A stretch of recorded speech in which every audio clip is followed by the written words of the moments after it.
కొమరం భీం ఆసిఫాబాద్ జిల్లా తిర్యాని మండలంలోని నాయకపుగూడ గ్రామ పంచాయతీ పరిధిలోని పెరకపల్లిలో క్షుద్ర పూజలు కలకలం రేపాయి.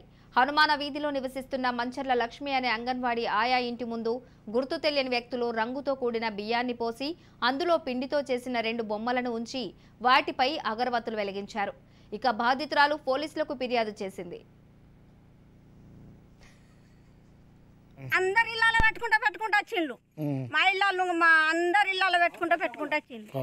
అంతటా పెట్టుకుంటా వచ్చిండ్రు. మరి నన్ను ఏం చేస్తాలో చంపుతాలో బతుకుతాలో కానీ నాకైతే పడతాను. నా పానం అయితే మంచిగా లేదు, ఏది లేదు. అవుతాండి 2:30 అవుతుంది. అయ్యా నాకు భయం అయింది. నా కొడుకు వండలే, నేను వండలే. తెల్లని రాక కూర్చుంటున్నాం. ఇక ఈ పెరుకోళ్ళు ఆరీరం మీదనే బతుకుతాన్నా. ఇప్పుడే ఫస్ట్ ఇంతకు ముందు పెట్టారు. ఈ వరకు 2 సార్లు రాయే. ఇక నా భర్త చచ్చిపోయినప్పుడు కొద్దిగా నెల రోజులకు పానం వచ్చింది సారు. పానం వచ్చింది, పానం పోయింది. ఇక పానం పోయింది. ఇక గిట్ల కట్టపుల్ల తీరైనా ఉల్లార కట్టన్నా సంతిగా రారోడు పెట్టిపోతాను. రారోడు వచ్చిండు. రారా నా కొడుకు వచ్చిండు. నా కొడుకు వచ్చి ఎటువా అనేటాళ్ళకు ఈ టాయి పక్క పొన్న అనంగా పోయింది. ఇక మా భర్త చనిపోయిన సుండా పెడతాండు. ఇవారు 2 సార్లు ఆయన ఏదో రైతులు ఉన్నారు కదా అని అలా దీన్ని చూసుకొని